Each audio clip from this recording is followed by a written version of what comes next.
Today we're going to be covering one of the most influential factors in JD Vance's politics, and I'm not talking about Peter Thielen Palantir in the relation to the intelligence agencies that very well may be a glowing red flag that we all need to be weary of. No, what we're going to be focusing on today is what apparently is one of the founding ideal sets that created the construction for JD Vance's conservative vision for the future. And what would that be? The works of Lord of the Rings by the great J.r.r. Tolkien. And the thing that I adore about this specifically is that if you were ever going to be someone who ascends through the hierarchical structure of governmental power, if there was ever a story that you need to have a grounded understanding of, it is Lord of the Rings and what the ring represents, and realizing that man is not fit to wield this power. So now let's go ahead, jump in, and see what we've got with JD Vance claiming that Tolkien is one of the most inspirational factors to his worldview. From Politico: How Lord of the Rings Shaped JD Vance's Politics. Alrighty, let's go ahead and get into it. When Donald Trump selected JD Vance as his running mate, he elevated the first millennial who appear on a presidential ticket. That makes Vance the first politician who came during the age of the Iraq War and the Great Recession, an internet native whose political rise coincided with the development of a group of conservatives that would become known as the New Right. Couple of things to touch on there already.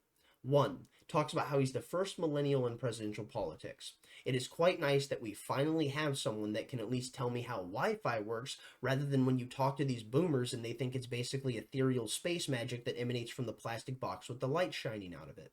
Another thing to touch on: JD Vance grew up during the age of the Iraq War and the Great Recession. So not only do we have the singular most important factor of JD Vance growing up in rural Ohio, seeing the manufacturing jobs be stripped away from the middle of the country and sent overseas, and impoverishment skyrocket, as well as things like drug abuse and alcoholism, so he understands the weight and the impact of what these things lead to. But doubling down with that, we see the fact of the Iraq War, and then tripling down with the Great Recession, we see that JD Vance and those he loves, well, they were impacted so heavily by things like this, because not only is it your family in the middle of the country that they're willing to go send and go fight and die in these wars, but also it's your family who's hit hardest in these economic recessions, because they did not even have the ability to find work in these times, because the manufacturing jobs that they had all had were stripped from their hands and sent overseas.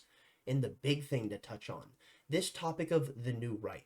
So the corporate press has a total misconception of what Donald Trump represents, and in Michael Malice's book, The New Right, which I will have linked in the description down below so you can go buy it, well worth your time, he has a huge takeaway from it that I think everyone needs to realize, and that the corporate press will never understand. They thought Donald Trump was the river, but really, he was the dam. And that is a major talking point that no one in the corporate press likes to address, that Donald Trump, he's not the thing that gave these people fuel to their fire. They were already angry. They were already activated. All he did was step forward and say, what? Make America great again, but not that. That's not the one that got everyone. The one that really whipped everyone into a frenzy, that made them stand steadfast behind Donald Trump, was this: they're not after me. They're after you. I'm just standing in the way.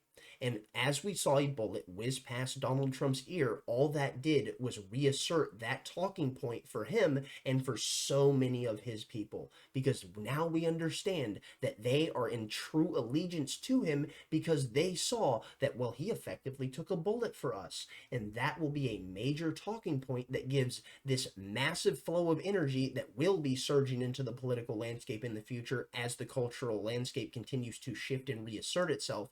And oh my goodness, if you're someone who is, let's say, adamantly and staunchly left-wing, the cultural sweep that's about to happen is going to be so swift that you're not going to be able to catch yourself once the rug gets ripped out from underneath your feet. It's going to be absolutely wild. Alright, back to it. But perhaps Vance's most political trait is just how geeky he is about Lord of the Rings. The trilogy of novels has been a long-standing nerd favorite for decades, but it became the center of culture during Vance's high school years thanks to Peter Jackson's movies. 1. Don't call me a nerd. I love Lord of the Rings. There's a literal map of Middle-earth right there. I know you can't see which way I'm pointing because the camera cuts off, but you get my point. Anyways, here's what I would love to touch on here. The messages of Lord of the Rings are pivotal for those within the political halls of power. And why would that be? because they show you what it is that man must strive for. And when I see someone like JD Vance using the ideal set of what was constructed in Tolkien's world, it truly gives me a major white pill. But at the same time, I see what's going on with his involvement with Peter Thiel and Palantir and how this correlates with the intelligence agencies, and then another black pill gets trickled down my throat. Moving on. Vance himself has pointed to Tolkien's high fantasy epics as a window into understanding his worldview. In an archived episode of defunct Grounded podcast from 2021 that no longer shows up in podcast feeds, Rep. Jim Banks of Indiana, who sat next to Vance in Trump's Friends and Family box at the convention Tuesday evening, asked Vance to name his favorite author. I would have to say Tolkien, Vance said. I'm a big Lord of the Rings guy, and I think not realizing it at the time, but a lot of my conservative worldview was influenced by Tolkien growing up. If that is the case, and JD Vance was heavily influenced by Tolkien, then the thing that we need to realize is that this very well may be one of the greatest things to impact presidential politics in quite some time. And why could that be? Well, it's because the messages of Lord of the Rings are timeless, and they sing to the nobility of the human spirit in a way that many stories fail to do so. And not only that, but the messages it carries about the nobility of preserving human life are unparalleled. And when I see something such as this, and I see that JD Vance has been inspired by Lord of the Rings, and it's one of the most pivotal factors to his mindset's creation and construction, it brings this scene to mind. It's a pity Bilbo didn't kill him when he had the chance. Pity? It was pity that stayed Bilbo's hand. Many that live deserve death, and some that die deserve life. Can you give it to them, Frodo? Do not be too eager to deal out death and judgment. Even the very wise cannot see all ends. There are a myriad of messages from Lord of the Rings that I would love for the political class to internalize, but if there was one that I could highlight that I would crucially put atop the highest of pedestals for them to strive for, it would be that ideal set that Gandalf has espoused. That what you must realize is that it is not up to you to be the arbiter of death and judgment. You are not the one who should decide who lives and dies, because that is not your place. That is beyond the role of man. And if you are to do so, especially in the fashion with the power that you wield, you are the one who is casting those who do not deserve to die to do so. Meanwhile, you yourself, the one who is living, are most certainly deserving of death. That is something that I think everyone within the political scene needs to internalize, and if this is something that JD Vance truly understands, then my goodness, we very well may just actually have a white pill to take. Let's go ahead now and see what we've got here. In the books, the future of civilization rests on the search and eventual destruction of the One Ring. While Frodo and Gollum jostle over the singular ring, true fans know there are a total of 20 rings of power. Vance is apparently among those ranks, as the venture capital firm he founded in 2019 is named Narya, named after one of those other rings that Gandalf wears. Vance's mentor Peter Thiel similarly named his company Palantir after the crystal ball used by Sauron in Lord of the Rings, and Vance is now invested in a defense startup called Anduril named after Aragorn's sword. By the time of the Lord of the Rings trilogy, Narya has been entrusted to Gandalf to resist the corrupting influence of evil, preserve the world from decay, and give strength to its wielder, said Tolkien head John Shelton, who, when not engaging in fantasy literature, is policy director for Advancing American Freedom, founded by former Vice President Mike Pence.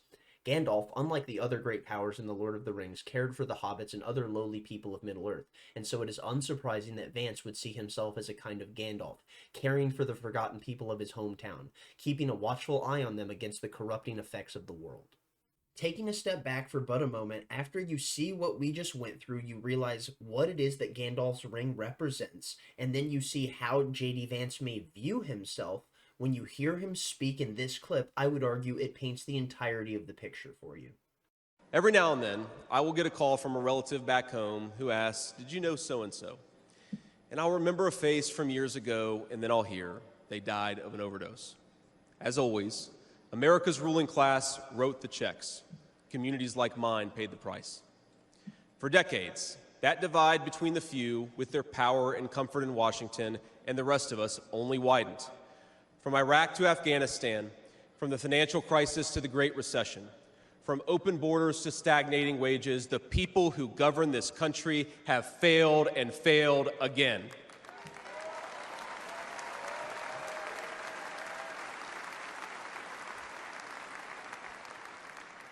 That is, of course, until a guy named Donald J. Trump came along.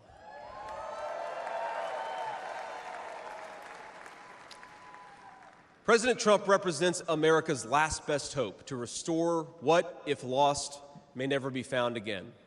A country where a working-class boy born far from the halls of power can stand on this stage as the next vice president of the United States of America. And there you have it. JD Vance very clearly seen himself as some form of a protective-like figure over that of his own shire, which would be that of Middle America, the place he cares about most and the people he cares about most, the downtrodden, those who have been stepped on so consistently by the establishment and abandoned at every single turn. Well, here's the thing. With this person who is ascending through the halls of power, you would have to address something that is most crucial to pay attention to. That while this idealistic framework you're operating under, it may be that of well-intentioned, so is the same for many of the leftists who are trying to push throughout the halls of power. Do you think someone simply akin to that of AOC always wanted to be this vacuous, hollow political mouthpiece? Or do you think that that person who started off as a bartender in the Bronx, that rose through the upper echelon of the political bracket through a ground-up movement, do you think that person wanted to be nothing more than a mouthpiece for the industrial society itself, or do you think they wanted to be a mouthpiece for those who they intended to represent, that they talked to on a daily basis in their own community as they did so for years, and then they were simply tempted by the ring of power as it corrupted their soul and turned them into nothing more than a wraith? We have to realize what we're grappling with here, because while JD Vance may mean well, and his intellectual heroes may very well be that of j.r.r. Tolkien, but here's the thing. It doesn't mean that you as a man are any less fallible than anyone else who walks through the halls of power, no matter how strongly structured your idealistic understanding of what you desire to be is. Because in the end, you are just as corruptible as every single one of us. And with JD Vance having this major tie with Peter Thiel, we see Peter Thiel being amalgamated with the PayPal Mafia, Elon Musk being a part of the PayPal Mafia, Palantir being something that Peter Thiel has created in amalgamation with the Central Intelligence Agency, which is effectively nothing more than a cutout for the intel communities to scrape your data and harvest it. Elon Musk now acquiring Twitter, claiming it was to save free speech, but if you were to actually look at the fact that Peter Thiel was one of the major backers that allowed for Elon Musk to be able to acquire X, which used to be Twitter, here's the thing that you could draw an understanding of. Behind closed doors, there very well may have been a deal for your data to be siphoned away and into that of Palantir, which is effectively nothing more than handing it over to the intel community. And if that's the case with JD Vance working with Peter Thiel and being bolstered by him as Peter Thiel funded a large portion of his ascension through the political ranks, well, what you would come to an understanding of is, while he may claim to serve those within the middle of the country, when the rubber meets the road, he very well may be licking the boot of the PayPal Mafia and the intel communities. And if that's the case, then oh my goodness, my friends, we've got a major problem on our hands, and we most certainly cannot trust JD Vance. Of course, do we know if that's the case at this moment? No. Should we be skeptical and ever vigilant of that possibility? Absolutely, because what you need to realize is, even if this framework of what he sees himself as is pushing himself to be the avatar of the protective vision for the middle America, to be the person who can return America to being great again, as many of the Trump supporters have claimed they want to see, well, what you could come to the realization of is that if you're in the pursuit of doing this, you very well may be easily tricked if you have the carrot dangled in front of your face and it has what you want written atop it. Alrighty, now let's go ahead and get back into the article. It's not too surprising that Lord of the Rings made a strong impression on Vance. The three films released between 2001 and 2003 while he was in high school grossed $2.9 billion at the box office and earned 28 Academy Award nominations and 17 wins. Luke Burgess, author of the book about Rene Girard, another of Vance's intellectual heroes and a Catholic University of America professor, said that he personally suspects Vance's appreciation of Tolkien is not unrelated to his conversion to Catholicism in 2019. Of the many ways that Tolkien's work exemplifies the Catholic imagination, one is the relationship between the visible and the invisible. I think it's fair to say that Vance believes there is real spiritual evil in this world, and it can become embodied in rites and rituals. At a closed-door speech in September 2021, Vance said, "I believe the devil is real, and that he works terrible things in our society." Vance likely took away from Tolkien an apocalyptic frame of mind, Burgess told me, a final and all-encompassing battle between good and evil. A spokesperson for Vance did not respond to a request for comment on this story. Just going to go ahead and touch on real quick what JD Vance had to say there. Yeah, he's absolutely right. This is very clearly a battle between good and evil, and all you have to do is use your eyes to observe the natural world to understand this. In fact, the leftists that so consistently claim there's no such thing, they themselves are claiming that anyone to the right of Bernie Sanders is quite literally akin to that of someone who has allegiance to the Austrian painter of the 1940s that committed heinous crimes.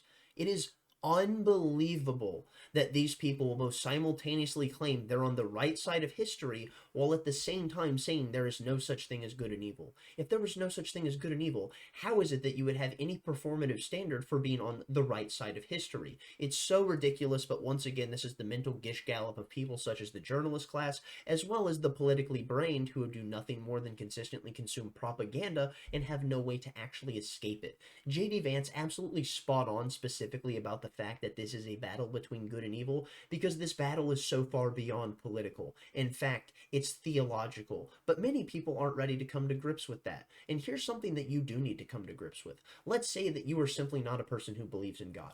Okay, fine. I want to lay this out there for you, though. The people who are at the upper echelon of the political bracket, the elite class, if they don't believe in God, do you know what they do believe in? Worship of themselves, the regime, and the state. In fact, when you don't have something akin to God atop the highest pedestal for your life to be oriented around, something will fill that void. Who knew? I never thought the God of the Gaps argument had any legitimacy until I actually started to break it down logically, and you realize it is most certainly grounded in reality. Because when people don't have something atop the highest pillar to orient themselves towards, what they do is put something else in its stead. And in doing so, that is what you will strive to. Which is why you see so many of these soulless vassals for evil claiming my sacred democracy, because government and the institution itself has quite literally become their god. That is a huge thing to pay attention to, and it is quite literally the war of those who believe in God and the war of those who believe in the God of the self. And I don't care if you're religious or not, when you're talking about the political class, what you need to realize is you're talking about demons, quite literally. This is completely removed from the religious context or completely consumed by it. And why is that? Because these are soulless vassals for evil, people who quite literally salivate over the lifeblood of innocent people in lands from afar so that they can rake in more money into their pockets as they do whatever the lobbyist class demands. Whether you look at this from a theological framework or one from a nature of grounded in purely physical reality, these people are demons. This is a theological battle, whether you like it or not.